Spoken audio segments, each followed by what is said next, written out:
Hallelujah. जय मसीह की।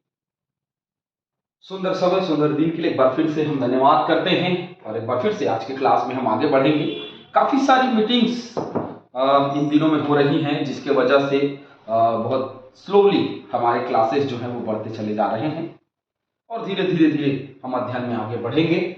और आज हम, क्योंकि ये एक बड़ा विषय है, बड़ा सब्जेक्ट है यूहन्ना का प्रकाशित वाक्य, इसलिए हम डायरेक्ट क्लास में नहीं जा रहे, डायरेक्ट अध्याय में नहीं जा रहे हैं, क्योंकि बहुत सारी चीजें हैं जो हमको सीखनी बहुत जरूरी है, जो बहुत सारी चीजें हैं उसको समझना बहुत जरूरी है और अच्छे ढंग से उसको समझना बहुत जरूरी है।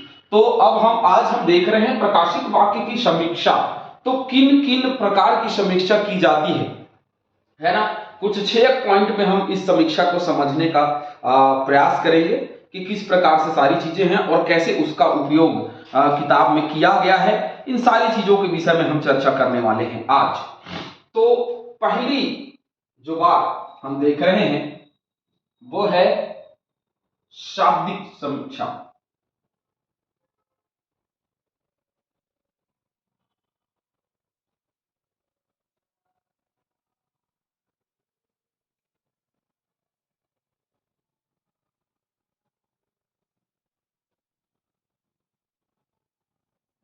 ये शाब्दिक समीक्षा है। पहली जो पॉइंट है वो शाब्दिक समीक्षा। इसमें हम देखते हैं किन समीक्षाओं का मानना है या ऐसे जो विचारवादी हैं उनका मानना है कि प्रकाशित वाक्य किताब में जिन अंकों या जिन जीव जंतुओं का प्रयोग हुआ है उनका शाब्दिक अर्थ वैसा ही है जैसा लिखा है। बहुत हद तक इस समीक्षा के ऊपर में या इस वाक्य के विषय में बहुत सारे लोगों का मानना अलग अलग है और बहुत सारे लोगों का मानना यह है कि जैसे किताब में लिखा है वैसा ही हो सकता है, ऐसा मानना है। तो हम देखते हैं किताब में कई स्थान ऐसे हैं, कई जगह ऐसे हैं जहां पे सांकेतिक तरीके से बात की गई है जो वैसा नहीं हो सकता। जैसे मैंने देखा कि स्वर्ग में मैंने देखा कि बिल्कुल कांच के समान समुद्र जो है वो कांच के समान दिखाई दे रहा है, लहरें पानी जो है वो कांच का सा दिखाई दे रहा है, बिल्लोर की से सुनाई दे रही है। तो ये सारी सांकेतिक भाषा का प्रयोग है। सोने का रास्ता, सोने की ईंटें, सोने का पत्थर। तो इस प्रकार से हम देखते हैं शाब्दिक समीक्षा यदि बात करते हैं तो पूरे प्रकाशित वाक्य को शाब्दिक समीक्षा में नहीं ले सकते हैं, अर्थात शाब्दिक रूप में नहीं ले सकते हैं कि जैसा प्रकाशित वाक्य किताब में लिखा है वैसा ही होगा, ऐसा बोलना बिल्कुल भी गलत बात होगी। क्योंकि कई जगहों में शाब्दिक अर्थ तो है लेकिन कई जगहों में सांकेतिक तौर पे बात की जाती है। संसार व संसार के पार की सभी बातों को जानने की जिज्ञासा सभी लोगों को है, इस बात को हम बहुत अच्छे तरीके से जानते हैं। इसमें विभिन्न प्रकार के जीव जंतु और संख्याओं का प्रयोग अन्य अन्य स्थानों में किया गया है जिनके प्रतीकात्मक अर्थ, अतः इसका अध्ययन बिना सहायक पुस्तिका के या बिना गाइडलाइंस के करना थोड़ा कठिन है, थोड़ा नहीं बहुत कठिन है। तो उसकी एक गाइडलाइंस होनी चाहिए। नॉर्मल लोग इसको पढ़ नहीं सकते, हम अध्ययन करके आए इसलिए हमको बहुत सारी चीजें समझ में आती, लेकिन यदि एक व्यक्ति अध्ययन किया हुआ नहीं है और यदि प्रकाशित वाक्य की किताब को डायरेक्ट वो पढ़ रहा है तो उसको पढ़ने में समस्या होगी, उसको समझने में समस्या होगी कि ये क्या लिखा है, किन कलीसियाओं के विषय में बात हो रही है और ये किन दिनों की बात है और ये कैसी बात है, उस कलीसिया की स्थिति क्या थी, परिस्थिति क्या थी, इन सारी चीजों को हम देखने वाले हैं। दूसरी जो बात हम देख रहे हैं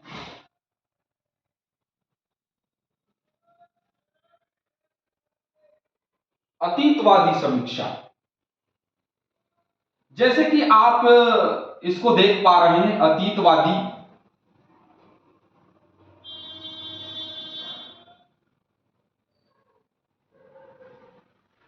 ये जो अतीतवादी समीक्षा है इसके विषय में यदि हम चर्चा करें तो इनका मानना है कि ये प्रकाशित वाक्य की जो घटनाएं और संदेशों की मात्र क्या यूहन्ना और उसके समय के लिए उपयोग किया गया था। अतीतवादी अर्थात उन दिनों में ये कहा जाता है, आज ये बहुत लोग बोलते हैं, ये मानना है लोगों का कि ये उन दिनों के लिए आवश्यकता थी, ये उस दिनों उन दिनों की जरूरत थी और उन दिनों में ही सारी भविष्यवाणी पूरी हो गई और आने वाले दिनों में बहुत सारी चीजें नहीं हैं। उन दिनों में ये चीजें, पत्थर था, ये थी, वो थी, तो उन दिनों के हिसाब से बात की गई है। लेकिन यह कहना भी मुझे नहीं लगता कि स्वाभाविक होगा। हाँ, एक चीज में अतीतवादी बहुत जरूरी वो ये है कि यूहन्ना जब दर्शन देख रहा है तो वो देख रहा है कि उसकी पुरानी जो सोच है, जो पुराने समय में उसने देखा है, सोना देखा होगा, चांदी देखा होगा, पत्थर देखा होगा, तो इतनी समझ उसको थी, उन पत्थरों का ज्ञान था उसको, जो वो बता पाए कि इसका सा माणिक का सा दिखाई दे रहा है, ये इसका सा दिखाई दे रहा है। तो उसको बहुत सारा ज्ञान तो था, तो उस ज्ञान का भी प्रयोग हम देख रहे हैं कर रहा है, उसका वर्णन बताने के लिए, उस स्वर्ग का वर्णन बताने के लिए कर रहा है, ये हम मान सकते हैं। ऐतिहासिक समीक्षा, देखिए ऐतिहासिक समीक्षा की यदि बात आती है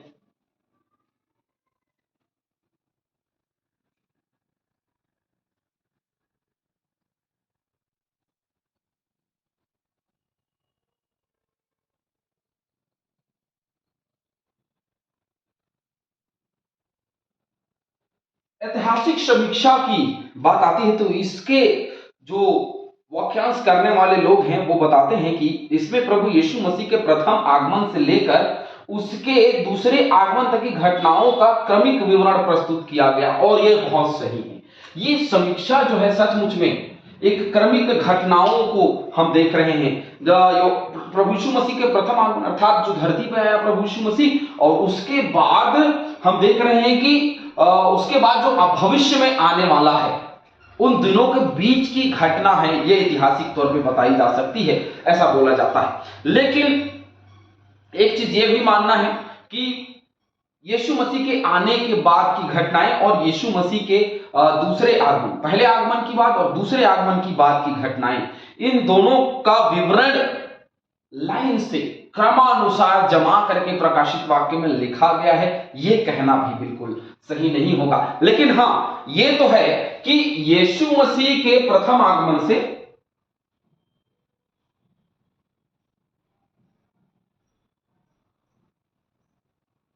द्वितीय,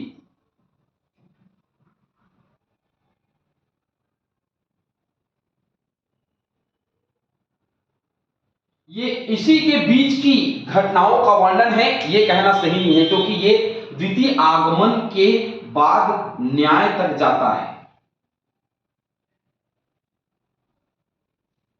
तो ये जो ऐतिहासिक समीक्षा करने वाले लोग हैं बताते हैं प्रथम आगमन से द्वितीय आगमन तक की बातें हैं, इसी के बीच की घटनाओं को क्रमानुसार यूहन्ना ने लिखा है। लेकिन मैं आपको बता दूं, यहां न्याय की भी बातें हो रही हैं, स्वर्ग का दर्शन हो रहा है, इसका मतलब स्पष्ट है कि प्रथम आगमन से द्वितीय आगमन और द्वितीय आगमन के बाद न्याय तक की बातें हमको देखने को प्रकाशित वाक्य में मिल रही है। भविष्यवादी समीक्षा को हम देखते हैं, और ये जो भविष्यवादी समीक्षा है ना, ये भविष्य की बातों को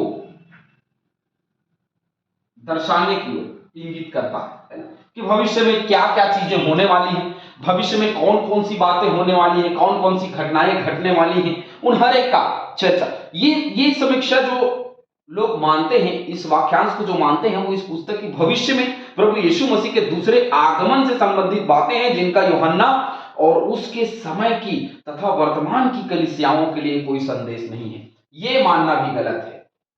लेकिन भविष्यवादी जो लोग हैं, वो भविष्यवाणी जो हुआ वो पूरा होगा, ये ठीक है। लेकिन भविष्यवादी लोगों का मानना यह है कि भैया ये जो भविष्यवाणियां हैं, ये केवल यूहन्ना और उसके समय की तथा वर्तमान की कलीसियाओं के लिए कोई संदेश नहीं है।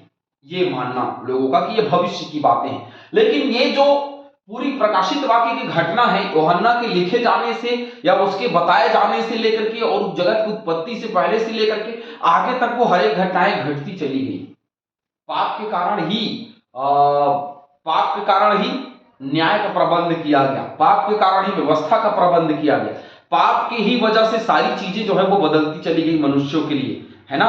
और मनुष्य जो है अपने आप में सोचता रहा कि हो सकता है कुछ ना हो, लेकिन मैं सही चीज में बताऊं तो भविष्यवादी लोगों का यह मानना कि ये उन्हीं दिनों की घटनाओं से रिलेटेड नहीं है, उन दिनों से भी था, आज से भी है और आने वाले दिनों से भी है। क्योंकि ये जो ये जो प्रकाशित वाक्य की किताब है, मैं आपको बता दूं, ये जो प्रकाशित वाक्य की किताब है, ये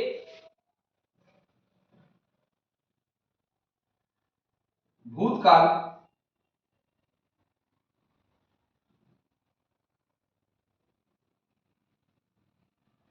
वर्तमान काल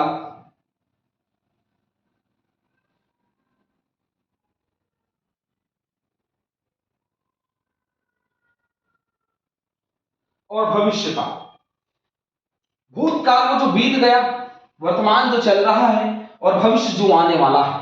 तो मैं आपको बता दूं, ये भविष्य काल की जो बातें हैं वो उसमें लिखी हुई हैं, लेकिन भूतकाल की घटनाओं को भी हम उसमें देख रहे हैं और वर्तमान की घटनाओं को भी देख रहे हैं और भविष्य की भी घटनाओं को, क्योंकि आज हम यहां उपस्थित है ना, 2024 में हम हैं, लेकिन उन दिनों में नहीं थे जब ये लिखी गई, ये किताब जब लिखी गई हम उन दिनों में नहीं थे, लेकिन आज हम हैं। तो इसलिए भूतकाल, वर्तमान काल और भविष्य काल, ये तीनों काल के लिए लिखी गई किताब है और तीनों काल में ये जो प्रकाशित वाक्य की पूरी घटना है वो होती रही है। बिल्कुल सही बात है और इसको कोई झुठला नहीं सकता। प्रतीकात्मक समीक्षा,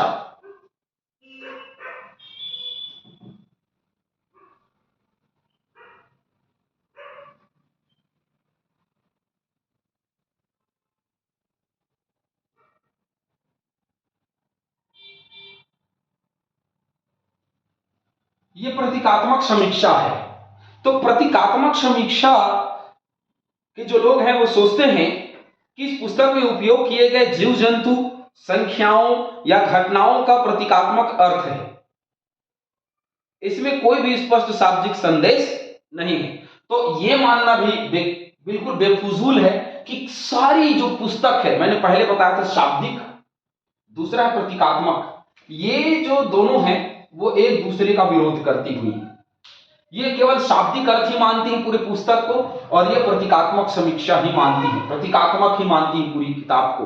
तो कई जगहों में शाब्दिक अर्थ है, जैसे यूहन्ना पतमुस टापू में गया और उसको स्वर्ग का दर्शन मिला वो मरने के बाद, तो ये तो शाब्दिक अर्थ है ना, क्योंकि उसको दर्शन मिला ना। और कई जगहों में हम देखते हैं जो घटनाएं जो बता रहा है, जैसे सूर्य है, चंद्रमा है, आकाश है, सृष्टि, तो ये प्रतीकात्मक नहीं है।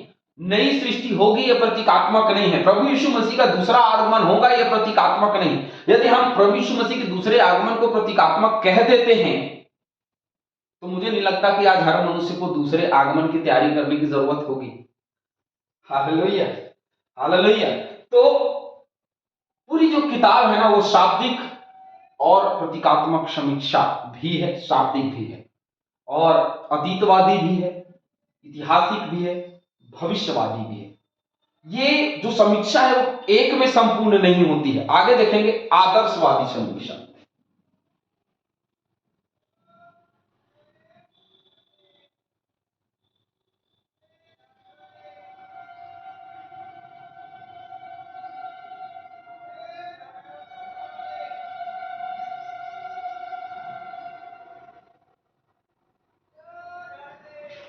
आदर्शवादी समीक्षा, इसके जो मानने वाले लोग हैं ना, ये लोग बोलते हैं कि इस पुस्तक में बहुत से शब्दों एवं संख्याओं के प्रतीकात्मक अर्थ हैं, परंतु साथ ही बहुत से संदेश शाब्दिक और बहुत स्पष्ट हैं। साथ ही इस पुस्तक में यूहन्ना और उसके समय के सभी विश्वासियों से लेकर वर्तमान और भविष्य के मसीह के दूसरे आगमन तक होने वाले प्रत्येक विश्वासी के लिए प्रेरणादायक संदेश समाहित है।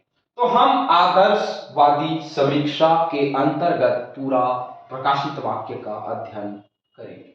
यदि आप में से बहुतों को ऐसा लगता होगा कि नहीं ये होगा, ये होगा, ये होगा, ये पांचों सब में अलग अलग बातें हों, सब अलग अलग ही हैं, प्रकाशित वाक्य केवल शाब्दिक है या केवल अतीतवादी है या केवल ऐतिहासिक है या केवल भविष्यवादी है या केवल प्रतीकात्मक है या केवल प्रतीकात्मक है, यदि इन पांचों को आप अलग अलग रखेंगे तो हम इसका अध्ययन नहीं कर पाएंगे। हमें अध्ययन करना है कैसे? आदर्शवादी समीक्षा के अंतर्गत, क्योंकि इसमें दी गई घटनाएं, जीव जंतुओं का नाम कई जगहों में प्रतीकात्मक भी है और कई जगह में शाब्दिक भी है। तो हम इसको तुलनात्मक अध्ययन करते हुए चलेंगे कि कहां पे शाब्दिक अर्थ निकाला गया इसका और कहां पे प्रतीकात्मक। मैं आपको बताऊंगा कि कहां पे प्रतीकात्मक है, और मैं सोचता हूं, मैं ये तो नहीं कहूंगा कि मैं मानता हूं, लेकिन मैं सोचता हूं कि आप सब इस बात से संतुष्ट होंगे कि सचमुच में जो बात कही जा रही है वो शाब्दिक है कि प्रतीकात्मक है। हमें देखना होगा कि ये जो पूरी प्रकाशित वाक्य की किताब है, इसका संदेश विश्वासियों के लिए प्रेरणादायक है, और जो अंतिम में विजय होने वाली है वो बहुत हिम्मत और बल देने वाला है। तो इसका अध्ययन बहुत ही शांत रूप में करें, और किसी भी एक रिलीजन को लेकर के या किसी भी एक संस्था को लेकर के कि मैं तो सीएनआई का हूं, मैं तो डिसाइपल का हूं, मैं तो विश्वासी मंदिर का हूं, तो मुझे तो ये बताया जाता है, मुझे तो वो बताया जाता है, इसके अनुसार अध्ययन करने का बिल्कुल प्रयास ना करें, क्योंकि प्रकाशित वाक्य की किताब बहुत ही गंभीर है और बहुत ही कठिन लगने वाली किताब है। लेकिन जैसे जैसे हम पढ़ाई में आगे बढ़ेंगे वो सरलता बढ़ती चली जाएगी। अभी से बहुत सारी चीजें आपको समझ में आ रही होंगी, जब अभी तक आपने जो पुस्तक पढ़ा होगा अभी तक समझ में कुछ बातें नहीं आती होंगी, लेकिन ये शाब्दिक समीक्षा और प्रतीकात्मक समीक्षा के अंतर्गत यदि हम बात कर रहे हैं तो आपको समझ में आएगी कि कहां पे यूहन्ना चेले ने क्या लिखा है, कहां पे शाब्दिक बातों को लिखा है और कहां पे प्रतीकात्मक रूप से चिन्हित किया है, इसका सा उसका सा। तो आपको बिल्कुल ये बातें अब समझ में आ रही होंगी। धीरे धीरे ऐसी ही चाबियां जो ताले जो है वो चाबी के साथ में खुलते चले जाएंगे, और मैं सोचता हूं कि आप लोगों को धीरे धीरे सारी बातें जो है वो समझ में आने लग जाएंगी। कुछ बातों को हम देखेंगे। मैं उन सभी शोधकर्ताओं एवं टीकाकरणों की त्रुटि हूं जिनके अथक परिश्रम का पूरा लाभ मुझे इस पुस्तक के अध्ययन में बिल्कुल मिला है। मैं देखता हूं कि जो जो चीजें अन्य और पुस्तकें हैं उसमें और इस किताब में बहुत अंतर है, और मैं हमेशा इस चीज को देखता हूं कि जो जो टीकाकार या शोधकर्ताओं ने कमजोरी की है, और हम इसमें काफी चीजों को पाते हैं। इसका अध्ययन बहुत ही सरल है, बहुत कठिन नहीं है। कोशिश करें। प्रकाशित वाक्य अध्ययन से निष्कर्ष यह निकलता है कि संपूर्णता से इस पुस्तक का सटीक अनुवाद कर पाना संभव नहीं है। मैंने जितना भी पढ़ा है बिल्कुल मुझे पूरी तरीके से इसको बता पाना संभव बिल्कुल भी नहीं है। बस यह है कि हम प्रार्थना करते रहें, परमेश्वर की आत्मा की अगुवाई में कोशिश करें कि हम इसको सीख पाए।